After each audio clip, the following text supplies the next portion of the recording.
Donald Trump को Iran के साथ मुज़ाकरात भूल चुके हैं।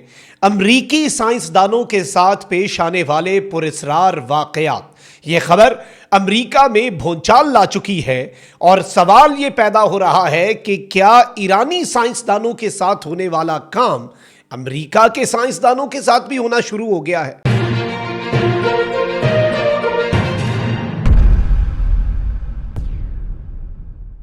बिस्मिल्लाहिर्रहमानिर्रहीम, अस्सलाम वालेकुम। मैं हूं मखदूम शहाबुद्दीन। 19 और 20 अप्रैल की दरमियानी रात इस वक्त अहम तरीन डेवलपमेंट्स हैं जो आपके सामने रखनी है। एक जानिब तो अमरीका ने अपना वफ्द भेजने का ऐलान कर दिया है। ईरान की जानिब से कहा जा रहा है कि अमरीका चूंकि नाकाबंदी जारी रखे हुए है, नेवल ब्लॉकेड है, तो हम अपना वफ्द नहीं भेजेंगे। लेकिन तैयारियां और इम्कानात यही हैं कि ईरान और अमरीका के मुज़ाकरात बहुत जल्द अगले चंद घंटों में पाकिस्तान के दारुल हुकूमत इस्लामाबाद में होने जा रहे हैं। अमरीका इन मुज़ाकरात को कर जारी बात है कि बहुत पुरुमीद है। ईरान जो है वो इस वक्त बहुत सी चीज़ों में और अमरीका के बहुत से मुतालबात को लेकर रिलक्टेंट है। लेकिन इसी दौरान एक बहुत बड़ी खबर आई है जिस पर हम बात करेंगे। और आपको याद होगा कि पिछले कुछ अरसे में, पिछली कुछ दिहाइयों में ईरान के साइंसदानों के पुरस्रार कत्ल होते रहे, इंटरनल सैबोटाज ऑपरेशंस भी होते रहे। इवन ईरान के एक इंतहाई मशहूर एटमी प्रोग्राम के साइंसदान मोहसिन फ़खरीज़ादा, जिन्हें ईरान के अंदर इतना रिगार्ड किया जाता था जैसे पाकिस्तान के एटमी प्रोग्राम के हवाले से डॉक्टर कदीर खान हो, तो उन्हें भी एक इंटरनल सैबोटाज अटैक यानी उन्हें ईरान के अंदर ही एलिमिनेट किया गया, अंदर से ही कार्रवाई करवा के। और इस तरह के वाकयात ईरान के साइंसदानों के साथ तो होते आए हैं, लेकिन अमरीका के हवाले से जो खबर आई है और ट्रंप ने हंगामी बुनियादों पर कुछ अहकामात जारी कर दिए हैं यूएस साइंटिस्ट्स के हवाले से, मैं ये डिटेल्स आपके सामने रखता हूं। लेकिन उससे पहले अगर अभी तक आपने इस वीडियो को लाइक नहीं किया, लाइक जरूर कर दें, कॉमेंट सेक्शन में राय का इजहार भी कीजिएगा, चैनल को सब्सक्राइब कर लें और इस वीडियो को हो सके तो व्हाट्सएप ग्रुप्स में आपने शेयर भी करना। नाज़रीन किराम, ये जो खबर है ये कैसे वक्त में आई है जब ईरान अमरीका हतमी मुज़ाकरात की कामयाबी जो है वो यकीनी समझी जा रही है। लेट्स बी ऑनेस्ट, सख्त बयानात हैं, कुछ चीज़ों पर डेडलॉक है, लेकिन तमाम तर इंडिकेटर्स इसी जानिब इशारा कर रहे हैं और वाज़े इंडिकेटर्स हमें मौसूल हो रहे हैं कि ये जो पाकिस्तान के एफर्ट्स हैं इनकी कामयाबी यकीनी है। दोनों फरीक़ैन जो हैं उनकी जंग से बस हो गई है और दोनों ऑफ रैंप चाहते हैं। और इस सब के अंदर बस यही है कि अल्टीमेटली थोड़ी सी अपनी ताकत दिखानी है। अमेरिका अपना मिडल ईस्ट में अगर बिल्डअप बढ़ा रहा है तो ईरान ने भी अब नाए हुर्मुज़ पर अपनी नेवी की तादाद जो है वो बढ़ा दी हुई है ताकि अमेरिका ये ना समझे ईरान डर गया। अब मैं आपको ये बता दूं कि इसी दौरान एक अजीब सी खबर आती है और इस खबर की टाइमिंग भी बहुत इंपॉर्टेंट है, क्योंकि ये लेटेस्ट डेवलपमेंट उस तरह से नहीं बल्कि पिछले कुछ सालों के अंदर अमेरिका में क्या हो रहा है ये उस हवाले से खबर है। माजी में ईरान के अंदर ईरान के साइंसदानों के साथ जो कुछ होता रहा और उसके बाद जो सारी कार्रवाई की जिम्मेदारी एक मुल्क जो है जो ईरान से असल में ईरान को अपने लिए ख़तरा समझता है, वो मुल्क इसकी जिम्मेदारी भी कबूल करता रहा। और अब एक इंतहाई गैर मामूली हैसियत जो है वो मौजूदा ख़बर इख्तियार कर चुकी है। मैं एज इट इज़ खबर जो है वो आपके सामने पढ़ के सुना देता हूँ। इस वक्त तमाम तर इंटरनेशनल मीडिया आउटलेट्स जो हैं उनके ऊपर भी रिपोर्ट हो रही है। अमरीकी सदर डोनाल्ड ट्रंप ने खलाई, जौहरी और दिफाई, याद रखिएगा, अमरीका का स्पेस प्रोग्राम, अमेरिका का एटॉमिक प्रोग्राम और अमेरिका का डिफेंस रिलेटेड जो रिसर्च प्रोग्राम्स हैं, ये तीन इंपॉर्टेंट फील्ड्स होती हैं। और यूएस जो है ये याद रखिएगा कि स्पेस प्रोग्राम के हवाले से यूएस चाहता है कि उसमें अमेरिका बाकी तमाम मुल्कों से ऊपर हो ताकि अमेरिका सुपर पावर रह सके। जो स्पेस प्रोग्राम और स्पेस पे अपनी सुपीरियॉरिटी के हवाले से आगे रहा, अमेरिका को ये लगता है कि वही लीड करेगा दुनिया को, तो अमेरिका वहाँ पर एक एज जो है वो हासिल करना चाहता है। और अब नाज़रीन इकराम खबर ये आ रही है कि अमेरिकी सदर ट्रंप ने खलाई, जौहरी और दिफाई मंसूबों से वाबस्ता साइंसदानों की अमवात और गुमशुदगियों की तहकीकात के लिए FBI को तहकीकात की क़यादत सौंप दी है।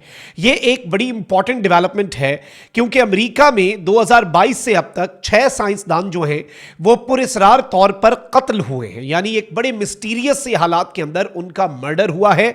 और 5 साइंसदान तो मिस्टीरियसली लापता हो गए, दे वेंट मिसिंग, वो गायब हो गए। ये काम ईरान के साथ होता था, लेकिन 2022 से आज के दिन तक टोटल 11, जिनमें से 6 मारे गए और 5 लापता हो गए, जिनके फेट का नहीं पता, जिंदा हैं या मर गए हैं। और 2022 से लेकर आज के दिन तक अमेरिका के साथ ये हो रहा है। सदर ट्रंप ने तहकीकात के इब्तदाई नताइज के लिए 10 रोज की डेडलाइन मुकर्रर कर दिया और इस मामले को कौमी सलामती की आला तरजीह करार दे दिया है। यानी ट्रंप ने अब इसका नोटिस ले लिया है कि यह अमेरिका के साथ क्या हो रहा है। टाइमिंग बड़ी इंपॉर्टेंट है इस खबर के आने की कि ट्रंप ने कहा है कि initial report should be in my office 10 दिन के अंदर, और यह नेशनल सिक्योरिटी का सबसे हाई प्रायोरिटी इशू है। रिपोर्ट के मुताबिक ये केसेस 2022 से 26 तक के अरसे पर मुहित हैं और इनमें नासा की jet propulsion laboratory, loss Alamos national laboratory, MIT और कैलटेक और फौजी तहकीकी मराकज से वाबस्ता इंतहाई अहम एहलकार और साइंसदान शामिल हैं। रिपोर्ट के मुताबिक अमेरिका में 2022 से 2026 तक 6 साइंसदान पुरस्रार तौर पर कत्ल और 5 लापता हुए। पुरस्रार मौत का पहला वाकया 2022 का है जब साइंसदान एमी एस्क्रेच अपने घर में मुर्दा पाई गई थी। माहिरीन के मुताबिक मुमकिन है कि अमरीकी साइंसदानों को हसास मालूमात की वजह से निशाना बनाया गया हो। अच्छा, अब इस सब के अंदर मैं आपको यह बता दूं कि ईरान के मुतअद्दिद जौहरी साइंसदान जो हैं उन्हें गुज़श्ता दिहाई में निशाना बनाया गया। ईरान अक्सर इन हमलों का इल्ज़ाम बैरूनी इंटेलिजेंस एजेंसियों, ख़ासतौर पर मुसाद जो है, और बाज़ औक़ात ईरान जो है इसका इल्ज़ाम CIA पर लगाता रहा, और दूसरी जानिब इसराइल अमूमन इन वाक़यात पर बराह रास्त तबसरा करने से गुरेज करता रहा। 2020 में मारूफ ईरानी साइंसदान मोहसिन फ़खरीज़ादा को तेहरान में कत्ल किया गया।